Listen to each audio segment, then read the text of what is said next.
Anda masih di Anju Sore pemirsa, nekat beroperasi di masa PPKM level 3, sebuah tempat hiburan malam di kawasan Cipayung, Jakarta Timur ditutup paksa petugas. Para pengunjung kafe pun panik saat petugas datang ke lokasi.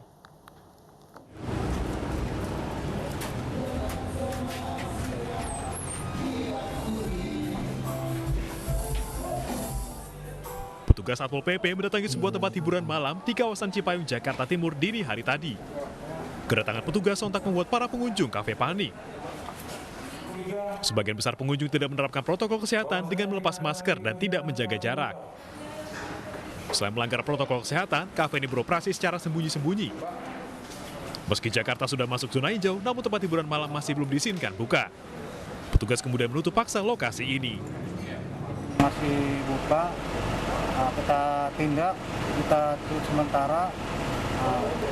Lanjutnya kita masih muter-muter dan kita menemukan banyak juga yang sudah tutup pada malam ini. Kegiatan ini akan berlangsung seperti apa?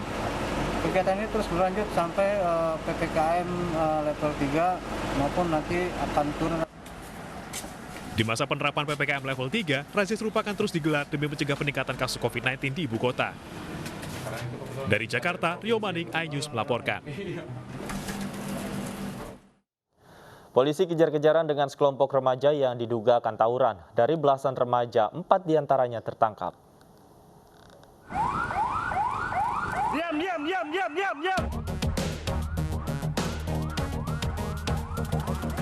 Polisi menyergap sekelompok remaja yang diduga akan tawuran di Jalan Pondok Pinang, Jakarta Selatan, Sabtu dini hari. 4 remaja yang terpisah dari kelompoknya berusaha kabur, namun akhirnya tertangkap. Sebelumnya warga melapor ke polisi bahwa terdapat sekelompok remaja yang berkumpul dengan membawa senjata tajam. Menurut warga, di kawasan ini sering terlihat sekelompok remaja yang meresahkan. Tawuran sih belum ada, cuma kalau trek-trekan di situ sama gangster yang ini nodong-nodong di lampu merah, udah dua kali kejadian. Berarti belum sempat tawuran, Bang ya? Belum sempat. 4 remaja yang tertangkap kini masih dalam pemeriksaan di Polsek Kebayoran Lama. Dari Jakarta, Helmi Sajengbati, iNews melaporkan. Puluhan santri pondok pesantren di Purbalingga, Jawa Tengah dan Sleman, Yogyakarta terpapar COVID-19. Ratusan santri lainnya langsung mengikuti swab tes antigen untuk melacak penyebaran COVID-19 di kalangan para santri.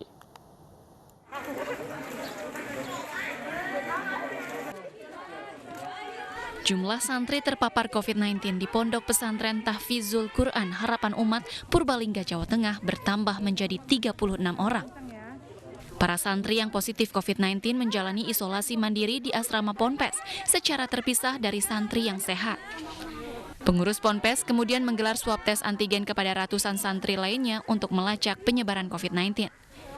Untuk yang nanti positif kita akan isolasi, ada ruang sudah kita siapkan di pondok utama ya di Harapan Umat. Nanti kita sendirikan di sana dan tidak dicampur untuk yang negatif begitu nanti bisa. Sementara itu, lebih dari 80 santri di Pondok Pesantren Bumi Cendekia, Sleman, Yogyakarta juga positif COVID-19. Mereka tertular dari sesama santri yang awalnya mengeluh demam.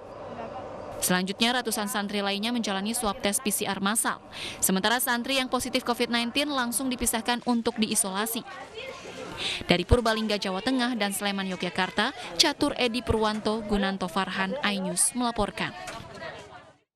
Pemirsa, jelang pembelajaran tatap muka membuat para orang tua mencari seragam bagi anak-anak mereka. Lamanya sekolah daring membuat seragam di rumah sudah mulai tidak muat dipakai oleh anak. Nyasar toko seragam sekolah di Pasar Jatinegara, Jakarta Timur. Warga mengaku mencari seragam baru karena seragam lama rusak atau tidak muat lagi. Orang tua mengajak anak-anaknya mereka agar ukuran baju sesuai dengan tubuh anak. Satu set seragam sekolah dasar yang biasanya total dijual Rp75.000, kini naik menjadi Rp125.000.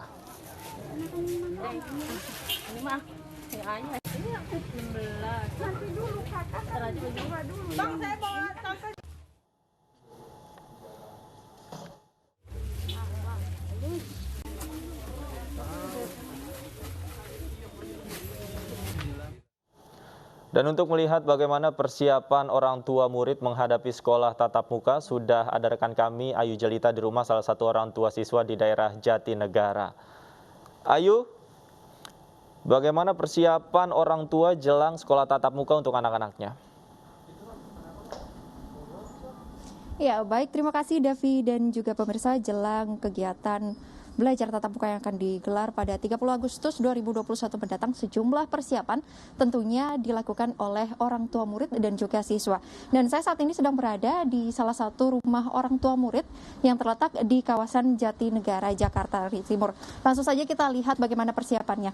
Permisi Bu, Assalamualaikum. Waalaikumsalam. Ya, izin masuk ya Ibu. Ya, silakan. Ya. Dan pemirsa, ini salah satu rumah orang tua murid yang nantinya anaknya akan melaksanakan kegiatan belajar mengajar mendatang. Baik, Ibu dengan Ibu siapa Ibu? Ibu Nur Hasanah. Ya, Ibu, ini kan pemerintah Provinsi DKI Jakarta akan melaksanakan pembelajaran tatap muka. Ya. Bagaimana tanggapan Ibu dan apa saja persiapannya, Bu? Oh, saya sekarang lagi menyiapkan buku dan buku pelajaran, seragam sekolah, sepatunya. Ya, itu saja. Nah, dengan adanya kegiatan belajar mengajar dengan tatap muka ini, apakah Ibu sebagai orang tua ini nantinya khawatir mengingat banyak anak-anak yang masih sering bermain bersama dan nantinya itu akan menyebabkan penularan virus corona sendiri, Bu? Ya, sebenarnya saya khawatir juga ya. Tapi bagaimana kalau memang harus diwajibkan untuk tatap muka, saya bersedia. Iya, baik. Itu aja. Ya, jadi Ibu mendukung kegiatan belajar tatap muka yang nantinya digelar ini ya, Bu ya? Iya, betul. Ya, baik. Davi dan juga pemirsa, itulah tadi perbincangan saya bersama dengan salah satu orang tua murid yang tinggal di kawasan Jatinegara, Jakarta Timur yang nantinya akan melaksanakan kegiatan belajar mengajar tatap muka pada tanggal 30 Agustus 2021 mendatang. Dan setidaknya Pemprov DKI Jakarta nantinya akan membuka sebanyak 595 sekolah dan juga 15 madrasah yang akan melaksanakan kegiatan belajar tatap muka yang dengan kapasitas 50% yang akan dilaksanakan pada jam 12. Ya, dan Davi dan juga pemirsa, saya akan mengajak Anda juga untuk bertanya jelang persiapan ini, apakah Ibu sendiri sudah membelikan seragam baru Ibu ini buat anak sendiri? Belum, karena saya masih gimana gitu ya, takutnya sempit lagi bajunya. Jadi saya belum persiapkan beli buku baju yang baru, tapi kalau buku, sepatu sudah saya rapiin semua. Oke. Kalau buku sendiri Ibu mencari di toko buku atau dari sekolah sendiri nanti juga? Ini dari sekolah semua. Buku mata pelajarannya dari sekolah, buku. Tapi kalau buku tulis saya beli. Oke. Ibu selaku orang tua sebenarnya enak anaknya belajar di rumah online atau nantinya belajar tatap muka nih, Bu?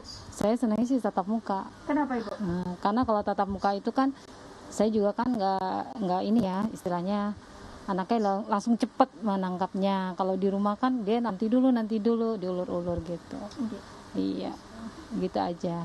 Tapi ada bagusnya juga sih kalau lagi pandemik begini kan bagaimana. Iya, Ibu kan nanti ini anaknya akan mengikuti kegiatan belajar mengajar tatap muka, tentunya nanti diarahkan untuk taat prokes. Dari Ibu sendiri selaku orang tua bagaimana mengarahkan anak untuk taat prokes selama proses tatap muka belajar mengajar ini, Bu? Oh iya, saya suruh pakai masker, bawa hand sanitizer diwajibkan dari sekolah, terus cuci tangan juga, udah itu aja.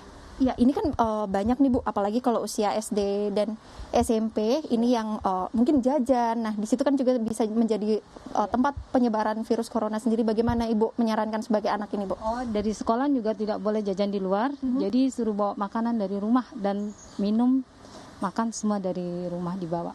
Iya. Ya, baik, terima kasih Bu Nur Hasanah atas waktunya. Ya, Davi dan juga pemirsa, itulah tadi perbincangan saya bersama dengan salah satu orang tua murid Ibu Nur Hasanah yang nantinya anaknya akan mengikuti proses belajar mengajar tatap muka mendatang. Davi. Terima kasih Ayu Jelita atas laporan Anda langsung dari kawasan Jatinegara, Jakarta Timur. Selamat bertugas kembali.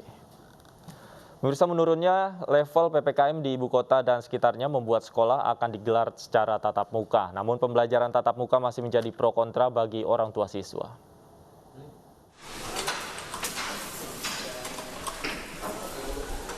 Menurunnya level PPKM DKI Jakarta menjadi level 3, serta menurunnya kasus aktif COVID-19 membuat Pemprov DKI Jakarta akan mengizinkan sekolah-sekolah menggelar belajar tatap muka. sebanyak 610 sekolah dari semua jenjang pendidikan akan mulai pembelajaran tatap muka pada 30 Agustus mendatang. Sekolah yang diperbolehkan belajar tatap muka sudah menjalani asesmen terkait kesiapan sarana prasarana hingga kesiapan guru dan orang tua siswa. Sementara terdapat sejumlah orang tua siswa yang masih ragu, namun ada juga yang menyambut gembira belajar tatap muka dengan protokol kesehatan yang ketat. Kalau menurut saya sih ya, saya lebih menginginkan untuk sekolah langsung. Karena apa? Pendidikan kan kalau secara online kan anak ada yang males, ada yang rajin ya. Untuk yang males itu kan kasihan, untuk pendidikan nanti nggak bisa tersalurkan dengan baik kalau sekolah online terus gitu. Tapi khawatir nggak Bu dengan adanya Insya Allah sih kita enggak kalau kita ngikutin prokes. Tak hanya di ibu kota, Kota Bogor juga akan mengizinkan sekolah tatap muka, namun waktu dan teknisnya masih dibahas jajaran pimpinan daerah. Salah satu persiapannya dengan mempercepat vaksinasi bagi pelajar usia 12 hingga 17 tahun yang kini baru mencapai 15%. Sekolah-sekolah juga sudah mulai menyiapkan sarana serta vaksinasi tenaga pengajar. Sementara di Kabupaten Bogor, Bupati Ade Yasin sudah membolehkan sekolah menggelar tatap muka dengan beberapa syarat. Salah satu sekolah yang sudah menggelar belajar tatap muka adalah SMA Taruna Terpadu. Di sekolah ini, siswa yang divaksin baru 60%. Targetnya pada awal September, seluruh siswa sudah divaksin. Tim Liputan iNews melaporkan. Pemirsa, akibat terlalu lama bersekolah online, sejumlah pelajar di Pandeglang canggung saat kembali menjalani belajar tatap muka di sekolah. Tak hanya lupa dengan materi ajar, siswa juga tidak merapikan rambutnya. Luruskan, ini tahan, nah gitu, gondrong. Ini juga nih, lihat depan, luruskan. Canggung. Inilah yang dirasakan para pelajar di SDN Pandeglang 3 saat mengikuti sekolah tatap muka. Hampir setahun lamanya, mereka belajar secara online, sehingga saat mengikuti pelajaran olahraga, tak sedikit dari para pelajar yang lupa gerakan. Ini harus jadi belakang sini, ini ke belakang sini. Nah, coba gerakannya. Nah, begitu, pindah. Ini ke sini. Lupa. Tak hanya lupa, sejumlah siswa mengaku sakit badan karena selama belajar online, mereka jarang mempraktikkan gerakan dalam mata pelajaran olahraga. Dek, kenapa Dek lupa gerakannya? Lupa udah lama nggak olahraga. Udah lama olahraga? Sampai lupa gerakannya ya? Iya. Terus sekarang bisa ketemu teman-teman, bagaimana perasaannya Dek? Senang. Senang ya? Dalam proses belajar tatap muka, pihak sekolah tetap menerapkan protokol kesehatan. Para siswa wajib melaksanakan 3M, yakni mencuci tangan, memakai masker, dan menjaga jarak saat belajar di sekolah. Pihak sekolah juga menerapkan aturan belajar hanya 50% siswa saja untuk menghindari kerumunan siswa. Dari Pandeglang, Banten, Iskandar Nasution, iNews melaporkan.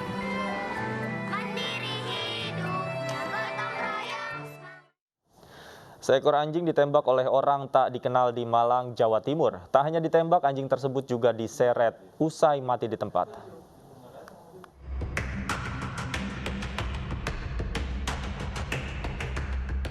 Video penembakan seekor anjing oleh orang tidak dikenal viral di media sosial.